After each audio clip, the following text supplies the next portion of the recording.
Presenté a Walter Albán como ex defensor del pueblo, pero por supuesto exministro, jurista y también, claro, miembro de la Comisión de Reforma de Justicia que muy recientemente pues, colaboró con Alan Wagner, el ex canciller que ha salido a cuestionar la decisión de Alan García de plegarse o pedir un asilo político a Uruguay. ¿Cómo está, Walter? Gracias por estar con nosotros. Gracias, Enrique. Buenas noches.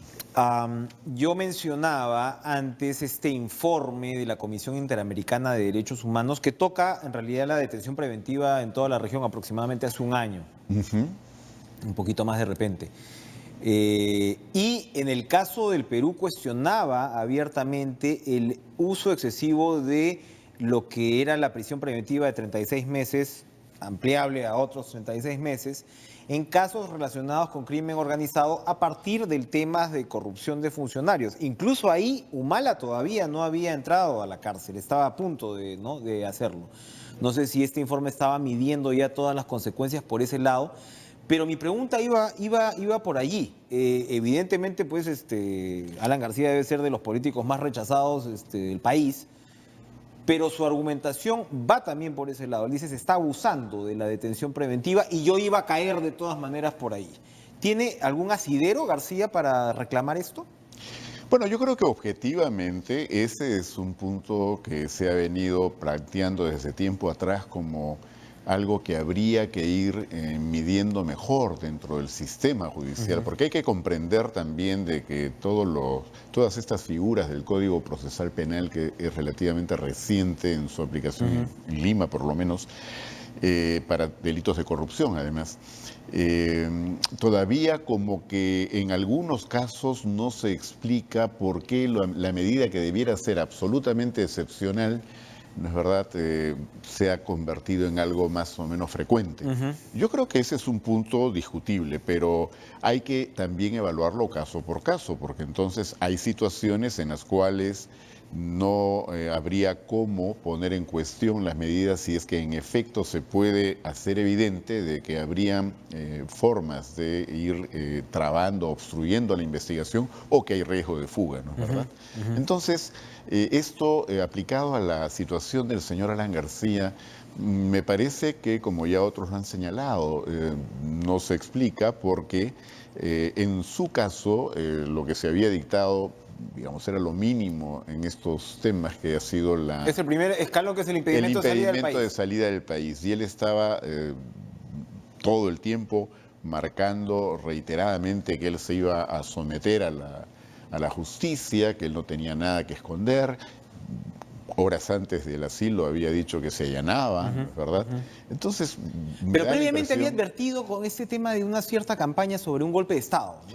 Bueno, antes de venir o regresar al Perú, había estado ya insistiendo en esto. Ahora, creo que por eso hay que tratar de explicarnos qué está detrás de todo lo que aparece en la vitrina. Yo tengo la impresión de que el señor Alan García se ha mantenido, digamos, muy tranquilo, en tanto él ha sentido que tenía capacidad para, de alguna manera, incidir sobre las decisiones dentro del sistema judicial.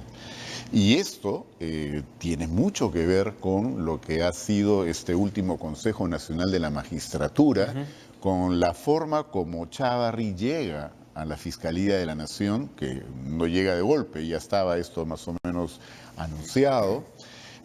Me da la impresión que todo esto comienza a descomponerse precisamente a raíz de los audios que ponen en evidencia. Por un lado, crimen organizado, economía ilegal, etcétera, pero esto vinculado a jueces y luego a políticos. Debemos preguntarnos, ¿por qué tanta insistencia en que Chávarri se quede? ¿No?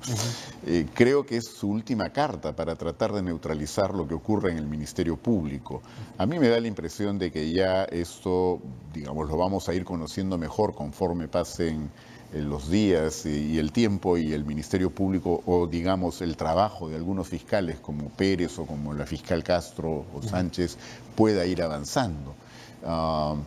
Probablemente entonces haya muchas más sorpresas. Claro que esto no va a, digamos, devolvernos a la posibilidad de que Alan García pueda ser eventualmente ya procesado regularmente, porque esta situación del asilo ciertamente ya lo pone, digamos, al margen de estas competencias. ¿Le pueden, en su opinión, le pueden dar el asilo? No deberían.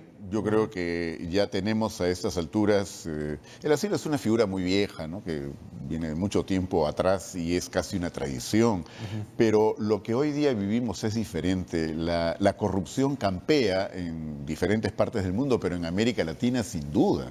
Y parte de lo que explica esto es la impunidad con la que siempre nos hemos tropezado.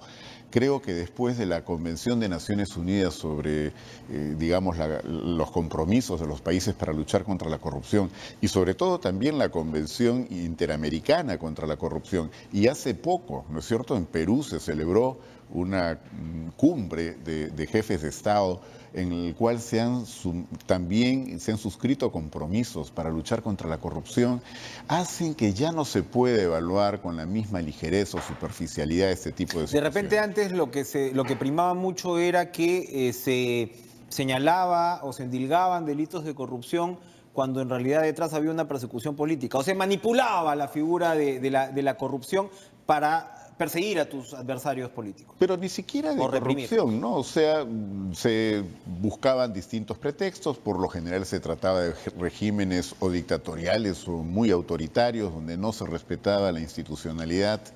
Yo creo que esa es una situación absolutamente ajena a lo que ocurre en Muy el Perú distinta a en este momento. 1992 incluso, Por supuesto. para el primer asilo de García. Todo es distinto. El señor García y algunos de sus, digamos, más cercanos colaboradores han pretendido hacer paralelos absurdos, ¿no? Paralelos, por ejemplo, con la situación de Víctor Raúl Haya de la Torre cuando se asiló en la Embajada de Colombia, o ya más recientemente lo del año 92. No tiene ningún punto de comparación. Y el argumento aprista de la criminalización de la política, que se está, de alguna manera ellos dicen, reproduciendo, que este fondo de organización criminal, por más que digan que ahora no es el partido en sí, sino que es una organización que se enquista, es en realidad una manipulación que termina efectivamente criminalizando la actividad política. Yo creo que esto se podría refutar de varias maneras, pero por ejemplo algunos dirían, como creo que ya lo han señalado, ¿no? No son ellos los que han estado tratando de utilizar el sistema judicial para más bien limpiar lo propio y acusar a otros. Esto ya creo que más de uno lo sostiene y con buen fundamento, pero me da la impresión que no, lo que estamos asistiendo en esta situación es a esta gran corrupción, lo que Transparencia Internacional ha llamado la gran corrupción, que tiene que ver con poder político y poder económico.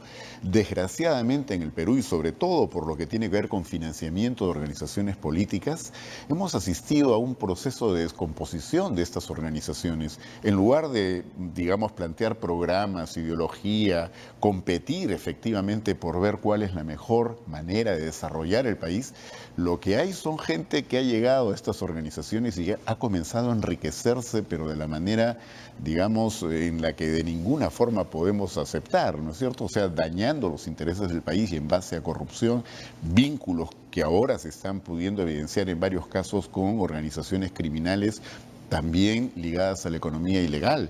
Entonces, ¿qué pasa? Si la política se envilece de esta manera, obviamente entonces no tienen inmunidad para que el sistema judicial no comience a operar allí. Eso es lo que está ocurriendo en esta situación. A mí me parece que es un juego de palabras sobre criminalización de la política. En el fondo es, si los políticos cometen delitos, también tienen que ser procesados. Para ir terminando, usted, por supuesto, como decía, participó en la Comisión de Reforma de Justicia, de las propuestas de reforma de justicia. Tenemos el referéndum en realidad a la vuelta de la esquina y parece haber perdido aire. Por supuesto, ha pasado tanto desde la convocatoria de referéndum, pero ha pasado tanto no solamente por todo lo que hemos ido viendo, sino que de repente podrían haberse ido desdibujando algunas de las propuestas. Ya lo hemos visto con el tema de bicameralidad, ¿no? Que hay una controversia en torno a si era o no era, pues ahora el presidente dice que no y parece que la gente también dice que no. Pero también incluso en el tema de la reforma al CNM, Víctor Prado ha sido muy crítico con el resultado final el presidente del Poder Judicial, ¿no? Porque dice que incluso que no se corrige como se debería haber corregido, le echa la pelota en este caso al Congreso más que al Ejecutivo. ¿Cómo observa Walter Albán el referéndum al que nos vamos a enfrentar? ¿Va a ser finalmente un saludo a la bandera? ¿No va a traer las reformas que hubiéramos querido? ¿Es todavía un buen punto de partida?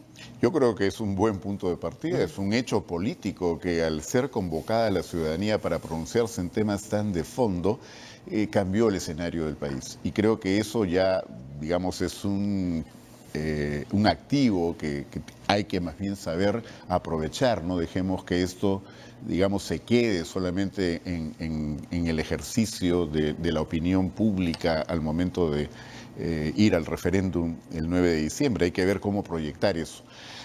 Probablemente hay mucho más que hacer, pero de lo que allí vamos a tener, no queda claro de que hay pues la voluntad de ir a algo que va a ser mucho mejor de lo que teníamos respecto al Consejo de la Magistratura. Siempre todo es perfectible, pero lo que teníamos era insostenible y en buena hora que podamos avanzar en la otra dirección.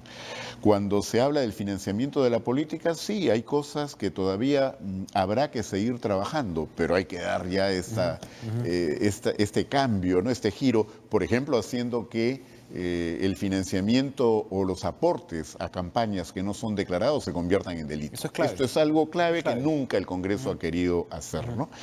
Luego tenemos la cuestión de la bicameralidad, que es una pena. Yo hubiera sido también de los que defendiera la idea de la bicameralidad, o sea, siempre he defendido la bicameralidad, pero no en estas condiciones. Creo que habrá que buscar una salida para después y me da la impresión pues que en esto se ha producido, como creo que es hasta el momento fácil de constatar, una química o digamos una comunicación entre lo que ha impulsado el presidente Vizcarra y cómo la población lo ha tomado, ¿no? Muy bien. Muchas gracias, Walter Albán, por acompañarnos esta noche. Vamos a ir a una última pausa y regresamos con lo último acá.